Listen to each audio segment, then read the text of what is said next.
ሰላም ያልከኝ አምላኬ ሰላም አሳድረኝ፣ በሰላም አሳድረኝ። ጋዙን አጥፍቻለሁ እንዴ? ጋዝ አጥፍቻለሁ እንዴ? ጋዙን ከኔ በኋላ የለኮሰ ሰው አለ እንዴ? አጥፍተሻሉ ቤት ዝም ብለሽ ጸሎትሽን አድርጊ።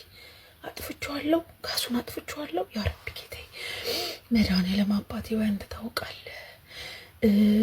ሴትዮዋ ግን ምን ለማለት ፈልጋ ነው? ቅድም እንደዛ ወይ ንቄት ሲያረጋት የነበረው ምን ለማለት ፈልጋ ነው እንዴ? እንደ አሽሙር ነገር እኮ ነው የተናገረችኝ። አሽሙር መሰለኝ፣ ለእኔ መሰለኝ። የእሷ ሴትዮዋ ግን ስርዓቷን ብትይዝ ጥሩ ነው።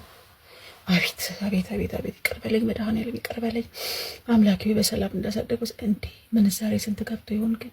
እኔ እኮ ጠይቄያት አላውቅም። ዝም ብዬ እኮ ነው የምልከው ምንዛሬውን። በአሁኑ ደሞዝ ልካለሁ አልልክም፣ ያሁን ደሞዝ ሊላክላቸው አላክላቸው። እነሱ ቢላክላቸውም ያው ናቸው። ጭንቅ ከማውራት ወደኋላ አይሉም። ሁሌ ጭንቅ ነው መቼም። ልላክ አላክ። አይ እስቲ እንግዲህ እንደው ሁኔታው። ኧረ ሮቢት ጸሎትሽን አድርጌ። ስለ መድኃኒዓለም ምን ሆነሽ ነው? እኔ እኮ ለጸሎት ስቆም ብቻ ይሄ ሁሉ ሀሳቦች ከየት ነው የሚመጡልኝ? ከየት አባታችሁ ነው የምትመጡልኝ እንዴ?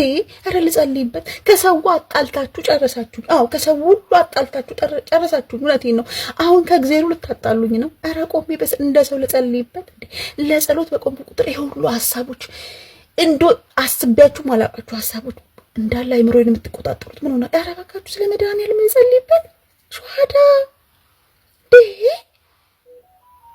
አይ ጌታው ይቅር በለኝ መድኃኒዓለም። መቼም የሸቃሊት ነገር ታውቀዋለህ። መቼም የሸቃሊት ነገር አይምሮዋ ቢዚ ነው።